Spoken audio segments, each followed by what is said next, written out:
Welcome to Hip Hop Movie Club, where three old heads put their old heads together to vibe on some of the most memorable or forgettable hip hop themed movies of all time. And here's HHMC with your HHMCs, Boogie, JB, and Dino Wright. Season 4, Episode 2, Juice.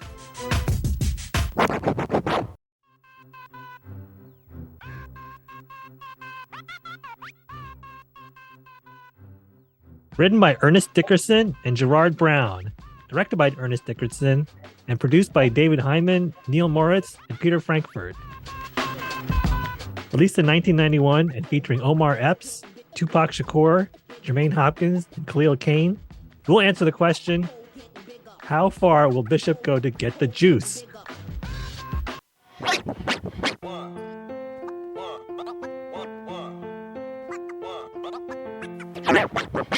Juice is a 1992 crime drama which depicts the trials of four young friends in New York City who spend their days skipping school, hanging out, and shoplifting amid the street scene.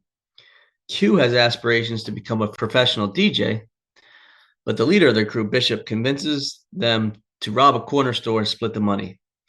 Raheem and Steele are on board with the plan, but Q is reluctant as he has a DJ competition that night. Bishop sees that as the perfect alibi for his plan. Q impresses at the competition, but feels obligated to partake in the robbery. Things take a tragic turn. Bishop turns heel and leaves mass destruction in his wake. So, Boogie, want to kick us off as what were your overall thoughts about the classic Juice? Yeah, Juice is one of my favorite movies. I tell people that all the time. I mean, I love the storyline, the backdrop of New York City, shot in Harlem. It's really clear that you can see that it's authentically New York just from the landscape and the hilly landscape of where they're walking at. But no, this is a great movie. It's one of those inner city movies that gives you a nice in-depth perspective of what it's like to live in the city at that time, specifically the New York area, the Northeast. You have a crew. They're really tight-knit. They hang out all the time, from doing little silly things like cutting school to hanging out at, each other's houses when the parents aren't home to, whatever. But there's always that underlying grip of crime that's in the area and how to make a quick come up. And they have a plot that they're going to use to make some quick cash, but it all goes left really quick. So it just shows you how even if you have something that seems like an innocent plan to make quick cash, things can go left real quick and friends become enemies real quick when there's money involved, or in this case, quote unquote, juice and respect. And there's always a power struggle that's going on that is very apparent in the movie. But yeah, it's a good movie. I mean, it's entertaining to me. I watch it all the time. Anytime I see it on, I always watch it, no matter what scene it's on. But yeah, I love the movie. I loved it. I had not seen it. I've seen bits and clips, but I hadn't seen it before watching it. And it just took me back to the early 90s. And I love like you said, Boogie, it's like the juxtaposition of the New York City, the hustle and bustle of New York City, the street life, and the early hip hop. Even the introductory scene just pulls you in right away. You have the Juice No to Ledge song by Eric B. Rakim with the bustling traffic and the DJing. There's a lot of the nostalgia in here as well. You see scenes where they're playing Street Fighter and they're at the billiards hall, which was popular back then. And cameos from a lot of early 90s hip-hop stars like Special Ed, Eric Sermon from EPMD, Queen Latifah had a nice little role there, and Fab Five Freddy, etc. So the hip-hop culture was really prominent on the silver screen pretty much for the first time. Like, this is kind of the golden age of hip-hop, really coming to the masses, and we got to see it. And obviously Tupac, once again, scene stealer, just does an amazing job in his role as Bishop. Donna Wright, do you have some early impressions on the film? Yeah, I really enjoyed this too. I like that there was an actual hip hop connection to this. Like, the part of the storyline was Q's DJ competition, and I thought, even though this is like early 90s, it called back to some of the older movies that we saw, like Beat Street and Wild Style. Like Q's room looked like Double K's room. I want to do like a side by side and see just how similar they were. I noticed like 5 Freddy was in this movie, Ed Lover and the other Dr. Dre was in this movie, Orange Juice Jones. So his name is Juice and he's in the movie Juice. I love it. And then at the end, of course, they say the word juice at the end of the movie, and I thought that was cool. Yeah. So yeah, I really enjoyed this for the hip hop and the story. I mean, I was riveted. I watched this, and I didn't know what was going to happen next. And Tupac really, really does a phenomenal job in his acting here. So multi-talented. Yeah. His full on display. His acting skills were on full on display in this movie. I mean, in Poetic Justice, she was like, all right, he's good. He's good. But this movie here, even Above the Rim, you're like, all right, he was good in Above the Rim. But this movie right here really put his acting skills on the forefront. Like he showed that he has it. Well, he had it. Unfortunately, his life was cut short, but he had it. He definitely had it because he made you really not like him. Like you wanted to hate him. Yeah. Like really, really bad. Like even more so than in Above the Rim. You wanted to hate him, but you couldn't stop watching him. Like right. He was almost like an anti-hero kind of. You just kind of root for him by rooting against him. It was really well done, and few people can pull this off. And he did. It seemed like it was easy to him. Yeah, and like you said, like an anti-hero because you know that he's a jerk, but at the same time, because of the dynamics between him and the crew, you're hoping that he has a change of heart and him and Q can reconcile and find a way to end what's going on. But unfortunately, it doesn't go that way. But yeah, it was a great movie, man. Definitely one that I watch all the time. Like I said, the cameos, hip hop in the 90s was on full display. Even like R&B, Cindy Haran from En Vogue was Yolanda. Got Stretch was in Radamaster's crew. DJ Red Alert was in here as well. Orange Juice Jones said Snappy Nappy Dugout. His name always makes me laugh. Oh man. Yes. Because you mentioned this was an Ernest Dickerson directed by him. I don't know if it was his directorial debut, but he directed it and he did the screenplay and the story. Whereas if you remember when we did Do the Right Thing, he was the cinematographer for Do the Right Thing in many of Spike Lee's early movies. So this was a leap for him and he just did an outstanding job. What I really loved is like the character development so early on. They introduced them as children and he introduces them right away. The first scene, how they're getting woken up in the morning. And you see, just from that little small clip of them, you see Q's room was smaller, filled with hip hop. Steele and his brother had the bunk beds and the cartoonish bedspreads. And Raheem gets up on his own. He shares the bathroom with his sister. And obviously Bishop gets up on his own. And he first addresses his grandmother and then his dad, who seems to be in like some sort of catatonic state or traumatized. So there's some issues that he has, whether it's PTSD or drug related. We don't know. We never find out, but he puts money in his shirt pocket. So you can see their different upbringings and kind of how that shapes them going forward as part of the group dynamic in the crew. Right. Absolutely. I thought that was masterful the way he just did that in just those short scenes. Yeah. Yeah. Good takeaway. Because that's definitely the first thing you notice is each one of them's place and how the family and like you said, family dynamics and how it affects how they interact with one another as well. Their character and personalities are shown right there in those little snippets. Yeah, absolutely. As you see, a Bishop obviously had to grow up a lot more quickly than these other guys. He had a very non-traditional upbringing. It looks like the grandmother may have raised him, and he's helping to be a caretaker for his father. The mother's not seemingly in the picture. And you see Steele is kind of a little bit babied. He's a little bit more heavyset one, and you can see later on where he gets very emotional with all the traumatic experiences and stuff like that. And Q is kind of trying to stay on the straight and narrow, just kind of with the hip hop. So yeah, there was a lot of early character development, which was great. Yeah. This was his first feature film, Ernest Dickerson. Okay, He great. did an episode of Great Performances, and then went from there to Juice. I'm not bad. Yeah. Not a bad jump at all.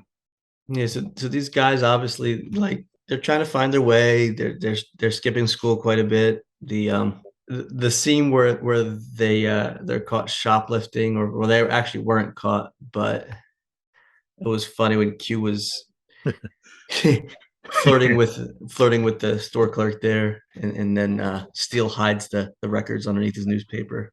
Yeah. That was kind of funny. He was admiring her grill. Yes. Yeah, that was big back then. The one tooth with like the diamond or the gem. Yep. Mm-hmm. Yeah. Then there was that other crazy scene. I was talking to Dinah Wright the other day about this real briefly when we were about to meet up. That stick-up scene with that guy Blizzard. So Blizzard is just another neighborhood thug. He had just gotten out of prison. He's on parole, and Q had gone into this little dive bar pub just to get cigarettes or something. Mm-hmm. And he bumps into this guy Blizzard, and they're chatting like, "How's your crew?" "Oh, they're outside. We're good. How you doing?" "I'm good. I'm just out on parole. Yeah, I'm taking care of myself." And very casually, he's like, "I'm about to stick up this place. You want in on this, Q?" And I'm like, "What? Did he just say that?" And Q's like, "No, I'm good. I'm good." And he kind of just runs out. And then Blizzard kind of goes off saying, "Everybody strip down."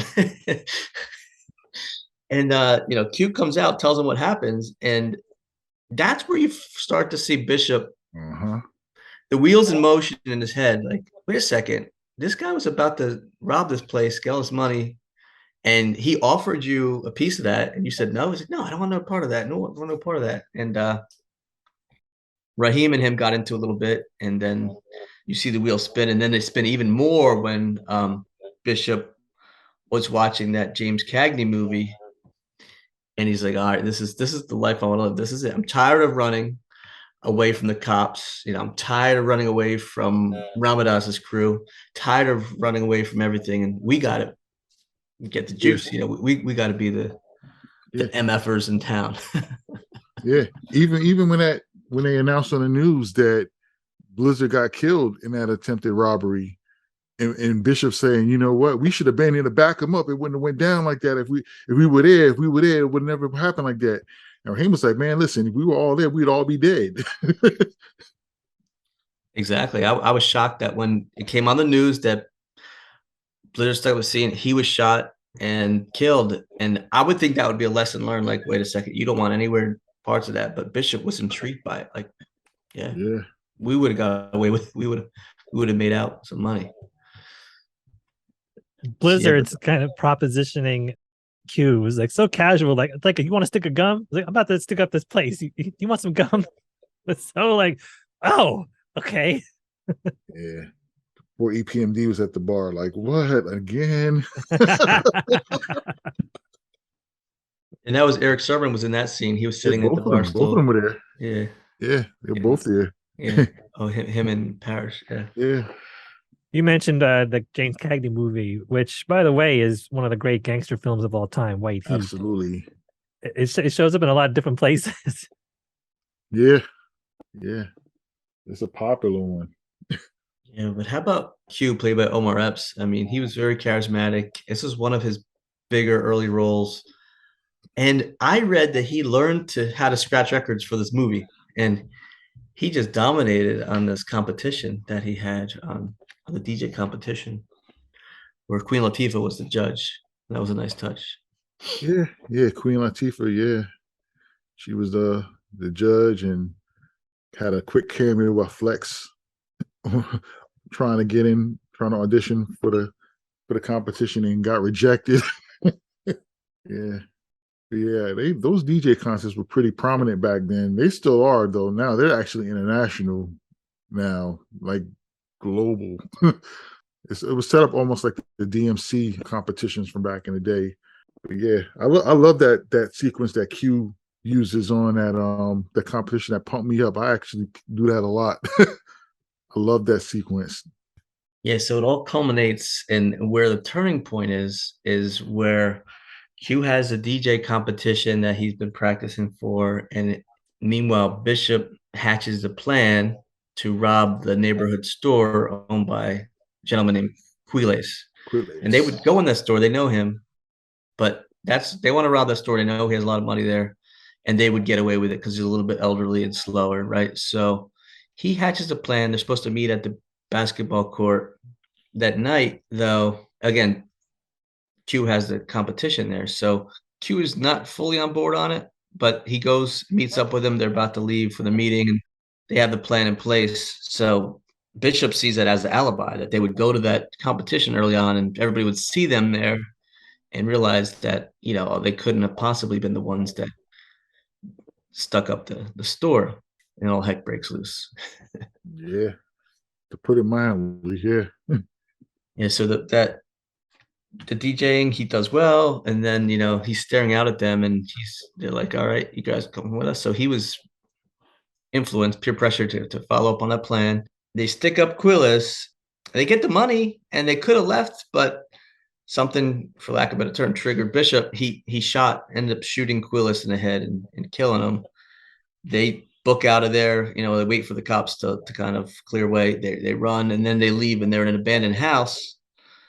And then arguments ensue, obviously, like, why'd you have to kill him and everything. Bishop and Raheem are kind of struggling for the gun. That gun becomes kind of like a source of power. Like, whoever has that kind of has the juice, so to speak, or the power. And in that power struggle for the gun, Bishop ends up killing Raheem. And Steele is very traumatized by it, crying, and Bishop's kind of telling him shut up and everything like that. And everybody becomes afraid of Bishop, obviously, because he is a loose cannon, and they don't know who else he might hurt. Mm-hmm. Yeah, Bishop's got a gun.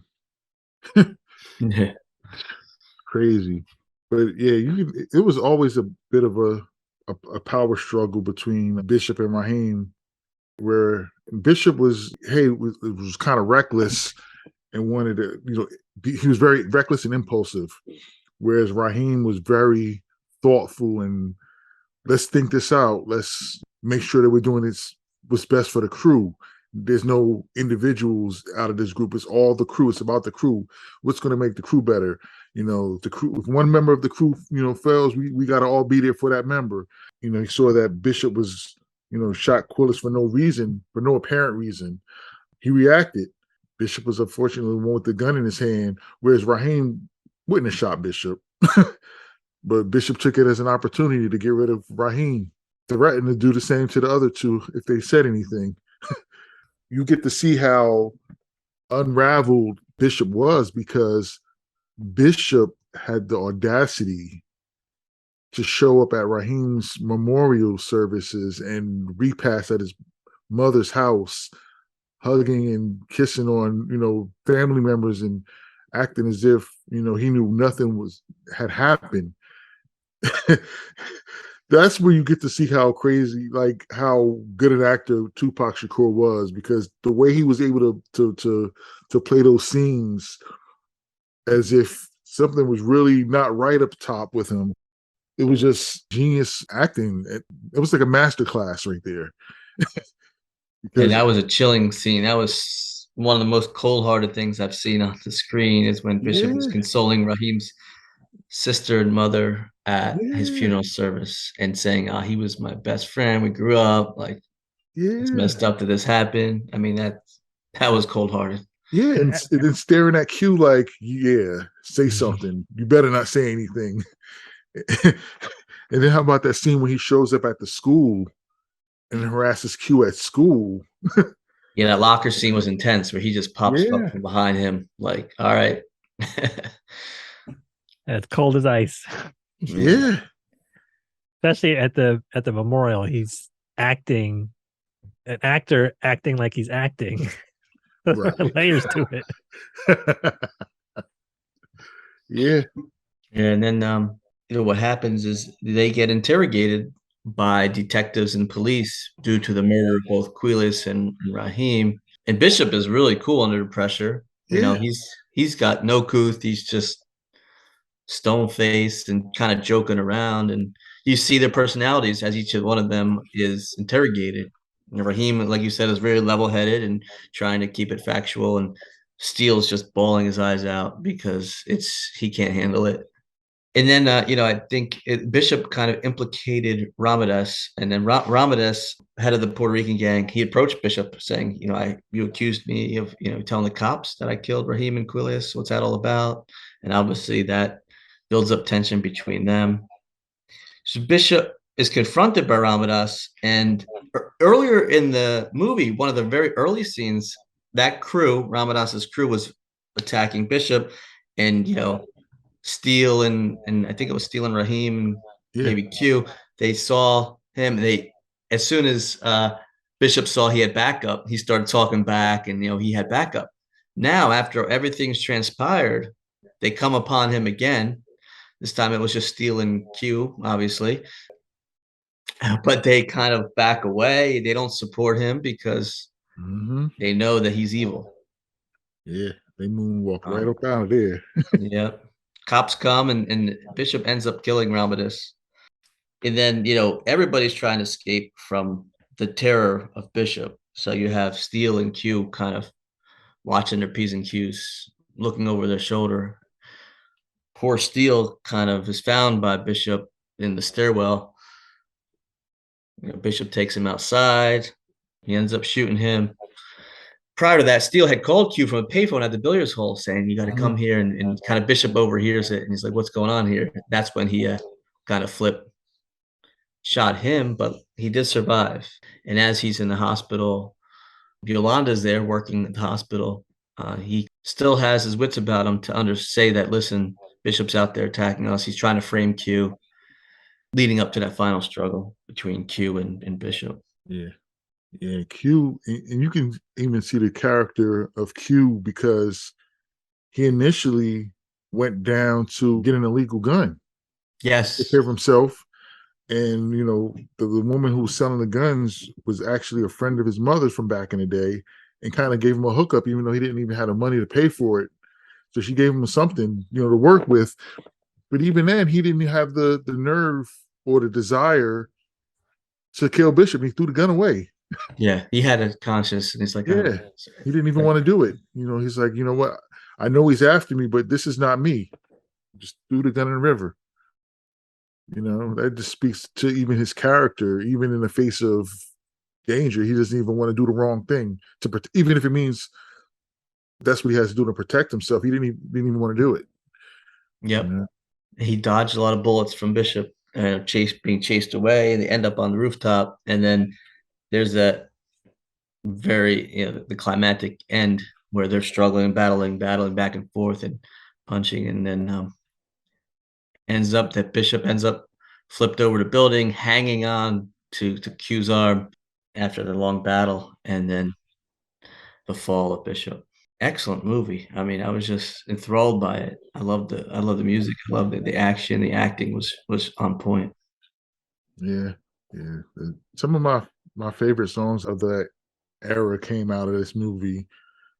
Obviously, the Know the Ledge, Uptown Anthem. Oh, that's my song. Especially growing up in the same area as those guys, as Naughty by Nature. When Uptown Anthem came out, the streets went crazy. Enough Respect by arguably one of the best lyricists ever, Big Daddy Kane. Don't Be Afraid, classic R&B, New Jack Swing song from Aaron Hall. And then speaking of New Jack Swing, you got the godfather of New Jack Swing, Teddy Riley, with Is It Good to You, featuring Tammy Lucas. Those songs right there, man, that's definitive, like, 90s in the area, growing up in that area.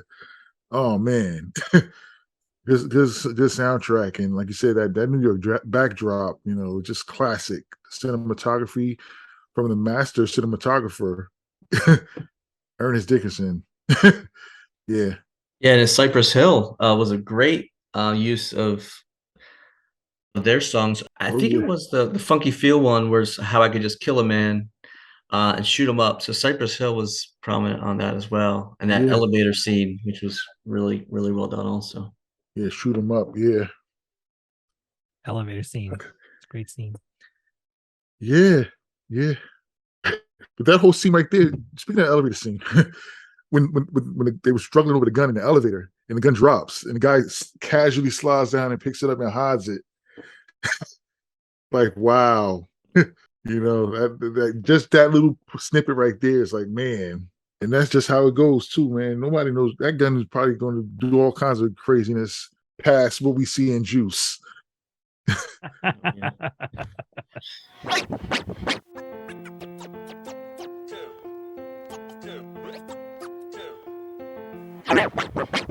Yeah, there were some things that I questioned though. There was like you mentioned that scene where Q buys a gun from the woman. Her name's Sweets, Mm-hmm. and she's like, "Are you Lorraine Powell's son?"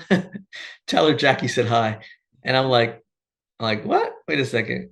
First of all, it's like you're a gun runner. You're doing illegal things, and it's like you know this family. You have an affinity for this child. It's like you're gonna just give him a gun without kind of saying, "Hey, you in some trouble? Can I help you?" Or would she be talking to the mother? Or literally, you want him to say hello? Listen, I saw your friend got me this gun. Like, it was kind of like didn't make kind of sense to me. I understand, there's a connection, but it was kind of odd for me. I've seen crazier stuff. Yeah. You tell her to say hi. You got to compartmentalize that stuff. Yeah, that's true. I mean, the whole thing is crazy, right? The whole thing. So I'm picking nits, as they say. Yeah. That when I saw it doesn't even. Yeah. So like that whole scene, like I've seen like instances where questionable behavior has come into play. There's dynamics where for a bar, for instance, like people running bars. Okay, you know what? You're not supposed to be here, but hey, you know what? Come on in. Because I know your father, I know your uncle, stuff like that. So yeah, I've seen similar like questionable things where it's like, yeah, should you really be doing that because you know my parents or that uncle or whatever, or should you call them and say, hey, get your kids over here? You might want to keep an eye on them. Yeah, that's true. It just to this extent kind of caught me off guard. Like, okay. Yeah. There's another thing where it was kind of interesting where Yolanda, who's a divorcee, there's that scene where Q comes in to see her. I guess the ex-husband or future ex-husband Frank is there. That scene was almost like a non sequitur. Like, it didn't feel like it belonged. It was kind of like, where are we now? What is this going on? And then I'm thinking, she's got an established career working in a hospital. I'm like, why is she doing messing with a high schooler Yeah. that's hanging out with this crew? Yep. Little cringy. Yeah, like, okay. I Yeah. don't see him as her type, but hey, he's a good-looking young kid. Yeah. To each his own, to each her own. Yeah, I remember when I first became aware of that dynamic as a kid. Yeah, That's Cindy from In Vogue. So it's yeah, like, hey. exactly. Then as I got older, I'm like, wait a minute. She's working in a hospital, which means she's an adult, and he's in high school. Yeah. Frank looked like he was Scratching like my head. 35 years old too. I'm like, that's just weird. Yeah, there's But, all sorts of age yeah, it's an age stuff. dynamics that Yeah. are messed up. Yeah. A little cringy. Yeah. Other thing I kind of question, I know these guys are amateur stick-up artists and stuff, but like I'm like, why did they stick up Quillis? He knew their voices and their profiles because they were in that store a lot. I mean, they knew because they knew the layout of the store. They knew that they could probably be successful. But man, if that went wrong, whatever, they would have got caught. They could have got caught easily. Like I think a more seasoned criminals would probably go a few blocks down, maybe scope something else out, not in your neck of the woods, so to speak. Yeah. Yeah. You don't mess where you eat at. Yeah. Yeah. Yeah, they were definitely shouldn't have been in their own neighborhood.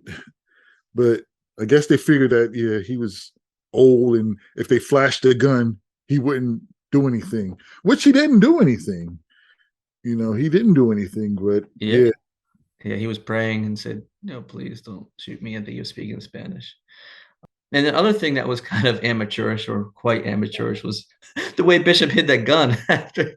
Was it? Well, I think it was maybe after he shot Raheem. Oh, and then yeah. running away. He's like, "Let me just lift up this rock and put it here." Rock put in the cinder block. I'm like, that's a poor hiding spot. I mean, that's going to be found. And I don't recall if he had gloves or not, but man, your fingerprints are on the rock. Your fingerprints are probably on the gun. And they could trace it back. That's where there's blood on the scene. I'm like, man, it'll come Yes. back to get him. Yeah. Especially when it's a crime scene investigation with Raheem being shot. Yeah. I think there wasn't time in the movie for this to happen, but if you had gone through some forensics or ballistics, you would have figured out the bullets from Keyless and Raheem are the same, right? And then someone investigating might be able to piece the story together. So maybe like if this movie was another 20 minutes, that would have happened. But even while watching, I was like, someone could figure this out if they like tried to figure it out. But Yeah. Yeah, they weren't hiding. Like Bishop was not very secretive about his intentions. When he first brought a gun into the crew, it was like they were loud on the streets talking about the gun. They were kind of talking who should have it, who should own it. And I'm like, they're just being loud on the street all about this gun. Police are everywhere. I mean, they were not being cautious. And I even think in that locker scene, it was almost like Bishop incriminated himself. I think he was saying something about, yeah, I did it. I'm gonna do that. I'm like, Yeah, you said I was crazy yeah, before and I was mad about it, but you know what? I am. yeah, I that was really am. I'm crazy. And then I was like, Yeah. uh-oh, cuckoo. Yeah, but it was wild. It was really well done. Yeah. Definitely, keep you on the edge of your seat a little bit too once it picks up. Yeah, You don't know what's going to happen. And especially after Raheem was killed early in the movie, you're like, oh, anybody can go with it. Wow. yeah, yeah, the stakes got much higher then. Yeah. Mm-hmm. yeah, yeah. It's almost like the gun was symbolic. That was like, if you remember reading in middle school or high school, like the Lord of the Flies, it's like whoever has the conch shell. It's like whoever had that gun kind of wields the power. And I think once Bishop killed Raheem, and he's like, all right, I got the power. I could do, I'm above the law pretty much. Do what I Yeah. want. You mess with me, I got the power here. This is my right hand man. This gun here. Yep. Yeah. Definitely a parallel. I like that. I like that between the conch shell and the gun. Yeah. Yeah. Absolutely. So I was researching this a little bit more. Did you guys realize there's an alternate ending that Yes. was put out? Yeah, you heard that, Boogie? Yeah. Yeah. I saved it on my phone like probably a few weeks ago. Yeah. I came across it. That was the first time I heard about it though, after all of these years.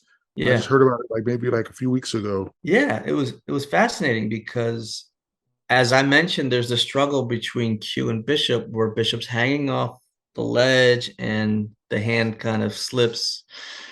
But the alternate ending, and I think this may have been the original ending, which they wanted to do, was while he's hanging, Bishop hears the sirens below, and he literally says something like, I'm not dealing with the cops, or I'm not going to live in prison." And he, of his own volition, decides to let go. Mhm. So he still had the power of the juice. Like he kind of controlled his own destiny. From what I understand, I saw an interview with the guy that played Raheem, and he said there was these focus groups before it went out, and they decided against that. They didn't want the villain to have the last word or the last say and control his own destiny. So they changed that out. Tupac was very upset with that. Yeah, And I he can see said, can that. I, they wanted him to do that little scream at the end. And he's like, can I do a half-hearted scream? And he's like, Ernest Dickerson's like, sure, give me a half-hearted scream. So still a wonderful, powerful movie, and the end worked. But I think that other ending would have been even more powerful. For those that are listening, you might want to look that up. It's out on YouTube, or maybe we could put it in the show notes, the alternate ending. Yeah. And that's very on brand for Tupac to want to go out on his own terms. Yeah. That fits right with his image at the time, to want to control his destiny. Say, hey, you know what? If I want to go out, I want to go out on my terms. Yeah, absolutely. I could see why he would not want to. He would have preferred to have it in an alternate version. Maybe just to give kudos once again to Tupac's, the late Tupac, with his acting. I mean, as you said, Donna, right? Like anti-hero is like, he's so darn charismatic. And that speech that he gave to the crew when after he's watching White Heat and those guys, and I was like, whoa, he was just pulling out some crazy rhetoric. Like, It's like, you got to get the ground beneath your feet, partner, and go out in a blaze if you have to. And it's like, well, it's like you almost want to run through a wall. Like, it's like he should be given like Super Bowl halftime speeches or something, because man, he gets you fired up, and you're like, you know that that's not right. You should be doing that. But the way he presented that, it's like, wow, he blew your mind. Rally the troops speech right Yeah. there. Yeah. We rush out into the open meadow for open combat. Yeah, for sure. Yeah. Yeah, it was crazy. He's like, I'm just tired of running from everybody, from Ramirez, from Quiles, from the cops, and you got to, you know, let them MFers go, you know. And he's just, he's just speaking that rhetoric. What did y'all think of Samuel Jackson in this movie? Trip. Trip, so good.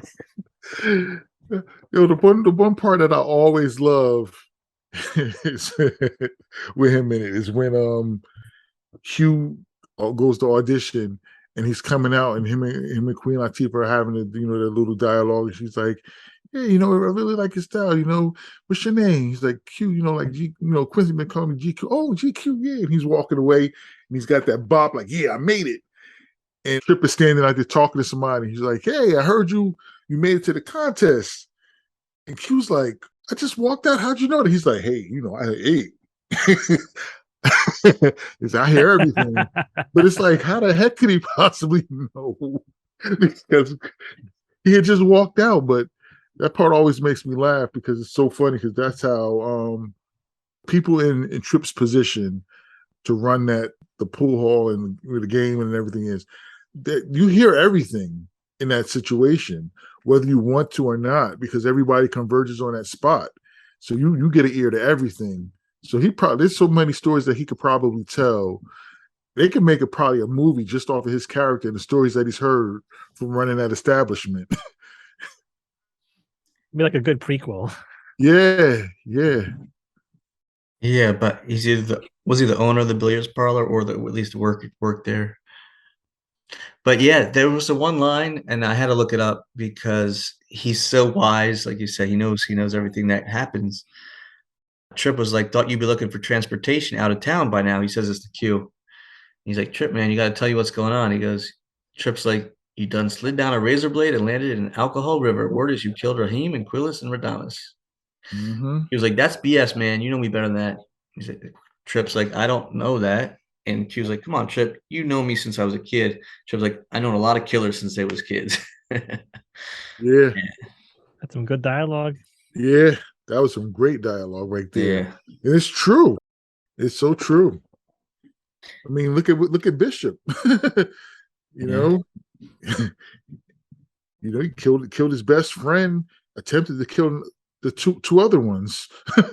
Yeah. I'm sure Those are Trip has best seen friends. things. Yeah, his best friends. Killed his best friend and tried to kill the two other ones. And they probably, who knows how long they've known each other. They probably grew up together. They probably, elementary school up or whatever. For whatever reason, though, you never know with people sometimes. Yeah, I mean, these could be good kids and they go astray because they get into the scene, just like Above the Rim, Kyle, right? I mean, great kid, got a head on his shoulders, and he started hanging out with Birdie, who was Tupac's character, and that could have ended very poorly for him. It did end poorly for the other, obviously for Birdie and for other folks there, but these could be good kids, and they just get tied up in this wrong crowd or wrong place at the wrong time. Yeah, look at Ricky from Boys in the Yeah, Hood. exactly. It's a common theme. Yeah.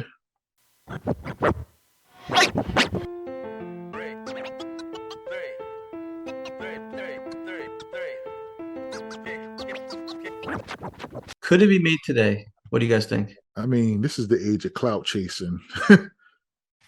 Social media previewing things, people posting stuff and wanting attention. And I think it absolutely could. I mean, it would probably be a little different due to the technology that exists right now, but I think it absolutely could be made today.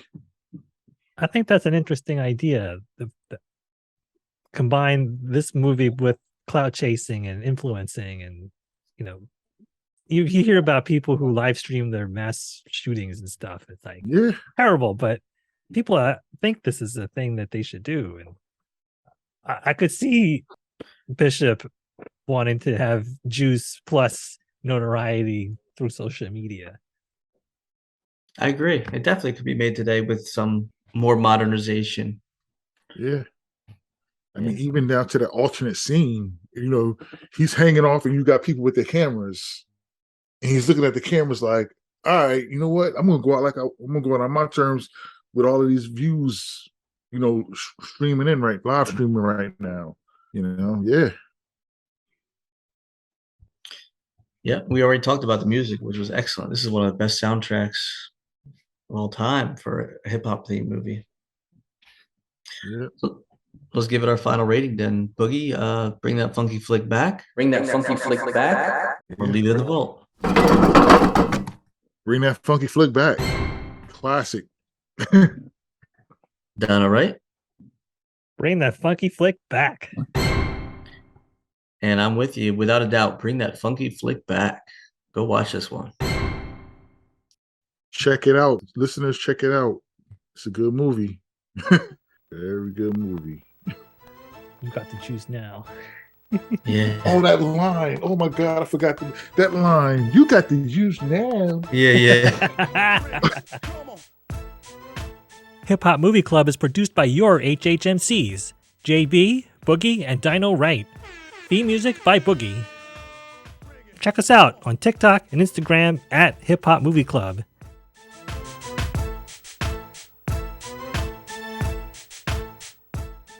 On the next episode of the Hip Hop Movie Club podcast, your HHMCs will review New Jack City. It drops in 2 weeks. Subscribe today in your favorite podcast app, and you won't miss it. Watch that movie. You get about 2-week lead time, and then listen to it. Give us some comments on our social media or email us. Shout out to you listeners. Thanks for tuning in. And remember, don't hate, communicate.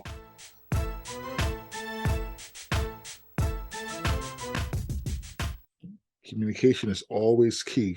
That's right. Very key. They probably should have communicated more with the crew.